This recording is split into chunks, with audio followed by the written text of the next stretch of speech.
తెలంగాణ ముఖ్యమంత్రి కేసీఆర్ గారి నేతృత్వంలో జీహెచ్ఎంసీ పరిధిలో ప్రతిరోజు ఉత్పత్తి అయ్యే 2000 మిలియన్ లీటర్లు ఏదైతే అంటే 2000 మిలియన్ లీటర్లు అంటే దాదాపు 20 కోట్ల లీటర్ల మురికి నీరు ఏదైతే ఉన్నదో దాన్ని సంపూర్ణంగా శుద్ధి చేయాలన్న ఉద్దేశంతో ఆనాడు దాదాపు 4000 కోట్ల రూపాయల ఖర్చుతో 31 సివరేజ్ ట్రీట్మెంట్ల ప్లాంట్లకు ఆనాడు నిర్మాణానికి శ్రీకారం చుట్టడం జరిగింది. ఆ 31 సివరేజ్ ట్రీట్మెంట్ ప్లాంట్ల నిర్మాణం పూర్తి చేసి భారతదేశంలోనే ఏకైక నగరం 100% సివరేజ్ ట్రీట్ చేసే ఏకైక నగరంగా హైదరాబాద్ ని మార్చాలనే ఒక బృహత్తర సంకల్పంతో పెద్దలు కేసీఆర్ గారి ఆశీర్వాదంతో ఈ కార్యక్రమాన్ని తీసుకోవడం జరిగింది. ఇవాళ చాలా సంతోషంగా ఉంది.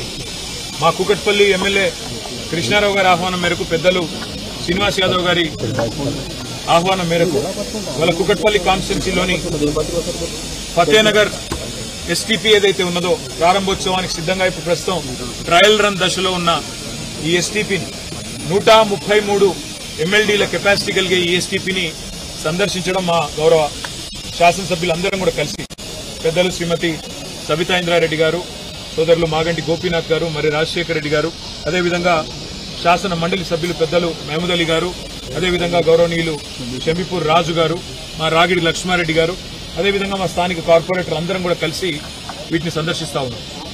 ఇది ఎస్టీపీల సందర్శనలో ఈరోజు మొదటి అడుగు మాత్రమే. ఇంకా కుకట్పల్లిలో ఇంకా దాదాపుగా మొత్తం 31 ఎస్టీపీలు ఉప్పల్లోని నల్ల చెరువులో, అదేవిధంగా మాకు ఎల్బీ నగర్లో, ఇంకా గుద్బుల్లాపూర్లో, ఏవేవైతే రాజేంద్ర నగర్లో ఎస్టీపీల నిర్మాణం చేపట్టామో అవన్నిటినీ కూడా మేము సందర్శిస్తాము. ఏ రకంగా కేసీఆర్ ప్రభుత్వం హైదరాబాద్ మహానగరంలో జీహెచ్ఎంసీ పరిధిలో మరి 100% శుద్ధి చేసిన మురికి నీరును ప్రజలకు అందించాలని తపన పడ్డదో మళ్లీ గుర్తు చేస్తాం. అయితే ఈ అన్నిటికంటే ఇక్కడ అడగాల్సిన ముఖ్యమైన ప్రశ్న ఏంటి అంటే ఈ మురికి నీరు మొత్తం హైదరాబాద్ లోని వివిధ నాలాల ద్వారా ప్రవహించే మురికి నీరు శుద్ధి చేసిన తర్వాత ఇదంతా 94% మూసీలోకి పోతుంది. ఇవాళ ముఖ్యమంత్రి గారు మూసీని నేను సుందరీకరిస్తాను, మూసీ ప్రాజెక్టును అద్భుతంగా చేస్తాను అని మాట్లాడుతూ ఉన్నారు. మూసీలో ముఖ్యమంత్రి గారు తెలుసుకోవాల్సింది ఏంటంటే కొత్తగా మీరు శుద్ధి చేసేదైతే ఏమీ లేదు. ఎందుకంటే ఆల్రెడీ సివరేజ్ ట్రీట్మెంట్ ప్లాంట్లు సంపూర్ణంగా మా ప్రభుత్వమే ప్రారంభించింది, దాదాపుగా పూర్తయ్యే దశకు వచ్చినాయి. మీరు డబ్బులు ఇస్తే ఇంకో 2-3 నెలల్లో మొత్తం పూర్తయిపోతాయి. మరి 4000 కోట్లు ఖర్చు పెట్టి మొత్తం 100% సివరేజ్ ట్రీట్మెంట్ అయిపోయిన తర్వాత మరి వాళ్ళ ముఖ్యమంత్రి గారు ఆయన మంత్రివర్గం మాట్లాడుతున్న మాటలు మూసీ ప్రాజెక్టు కోసం 1,50,000 కోట్లు ఖర్చు పెడతామని ఒకసారి, 50,000 కోట్లు అని మరొకసారి, 70,000 కోట్లు అని మరొకసారి ఏవైతే మాట్లాడుతున్నారో ఈ మాటలు చూస్తూ ఉంటే మాకు అనుమానం వస్తూ ఉంది. ఎందుకంటే అసలు ఉద్దేశం మూసీ సుందరీకరణనా లేక ఇంకేదన్నా ఉన్నదా అనేది కూడా ప్రజల్లో కూడా అనుమానాలు కలుగుతూ ఉన్నాయి.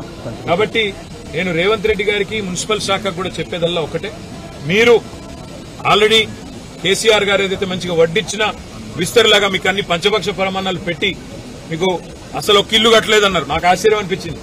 ఒక్క డబుల్ బెడ్రూమ్ ఇల్లు కట్టలేదు అని ఇదే రేవంత్ రెడ్డి గారు, ఇదే బట్టి విక్రమార్క గారు గతంలో మాట్లాడితే మా శ్రీనివాస్ యాదవ్ అన్న దగ్గరుండి బట్టని తీసుకొని చూపెట్టిండు.